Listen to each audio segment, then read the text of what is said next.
বোকাখাটৰ দুকুটিমুখৰ বাঘ হত্যাৰ লগত জড়িতৰ সন্দেহত ডেৰগাঁও আৰক্ষী আটক কৰিছে এজনক। জানিব পৰা মতে দলীয় পাৰ্টীৰ যুৱকজনৰ সোধা পোছাৰ বাবে আটক কৰিছে ডেৰগাঁও আৰক্ষীয়ে আৰু ইতিমধ্যে যুৱকজনক আটক কৰাৰ পাছতে এতিয়া ডেৰগাঁও থানাত ভিৰ কৰিছে এই অঞ্চলটোৰ একাংশ ৰাইজ।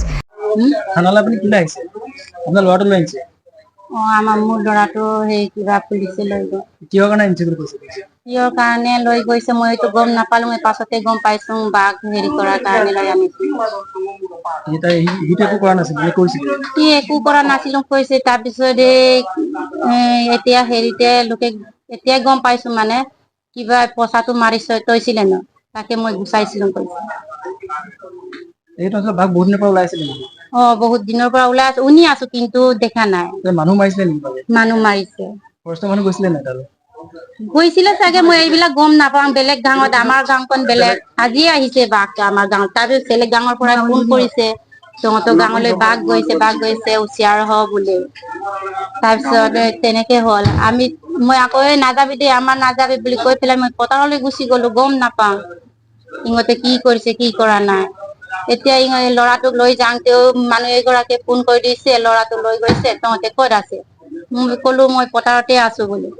বাট কাম বুলি হেৰি কৰিছিলে মোক, তাৰপিছত বাট চাত চব পথাৰতে কাটি গ'ল। গাঁৱৰ মানুহবোৰ আহিছে? ডাঙৰ মানুহ আহিছে। কিবা তেলত বৰাই দিলে, সেইটো কাৰণে আনিছে। ইটো নাছিলে কেনেকে দৰাই কোনোবাই লগাই দিলে। এইটো এনেকুৱা হলে চবেই ৰাতিপুৱা বাঘ এটা মাৰিলে, তাত মাৰিলে, ইয়াক ধৰিলে।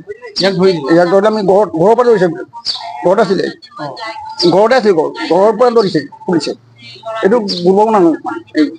গাঁৱৰ মানুহ চব আহিছে? চব আহিছে। কি গাঁও আপোনালোক এইখন? বিজুলী চুক, বৰচাপৰি বিজুলী চুক, গাঁৱটো বিজুলী চুক।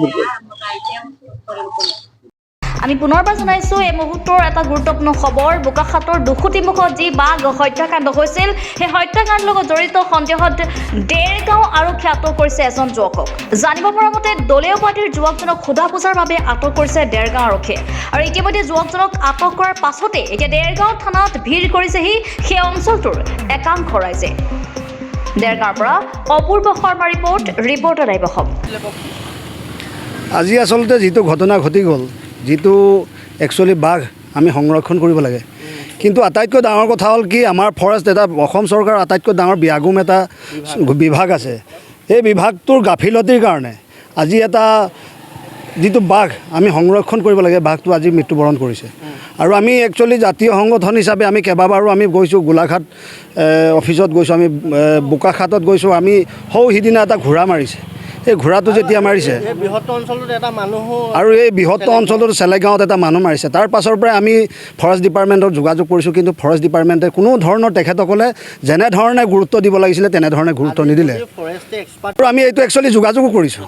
আমাৰ জাতীয় সংগঠনৰ কেন্দ্ৰীয় সমিতিৰ ভাইচ প্ৰেছিডেণ্ট আমাৰ ৰাহুল লহিঙে তেখেতে যোগাযোগ কৰিছে যে বাঘটো এনেকুৱা জেগাত আছে, গতিকে ট্ৰেংকুলাইজ কৰি পেলাই তেখেতক সেইটো নিব পৰা যায় নেকি। কিন্তু তেখেতসকলে কোনো ধৰণৰ মাত্ৰ 4জন আহিছে, ফৰেষ্ট ডিপাৰ্টমেণ্টৰ মাত্ৰ 4জন কনিষ্টবল আহিছে। এতিয়া মৃত্যু হোৱাৰ পাছত ইমান পুলিচ প্ৰশাসনৰ পৰা ধৰি পেলাই ফৰেষ্ট ডিপাৰ্টমেণ্ট আহি কি কৰিব? এতিয়া কি কৰিব? কৰাৰ কি অৰ্থ আছে এতিয়া? কাৰণ যিহেতু এটা জীৱন নষ্ট হৈ গ'ল। সেইকাৰণে আমি এটা দাবী কৰিছোঁ, ইয়াৰ কাৰণে আটাইতকৈ জগৰীয়া হৈছে আমাৰ ফৰেষ্ট ডিপাৰ্টমেণ্ট। আৰু একচুৱেলি এইকেইজনৰ ওপৰত এটা একশ্যন হ'ব লাগে, আৰু তেখেতসকলক অসম চৰকাৰৰ এটা ফৰেষ্ট ডিপাৰ্টমেণ্ট তেখেতসকলৰ ওপৰত এটা বিহিত ব্যৱস্থা গ্ৰহণ কৰিব লাগে।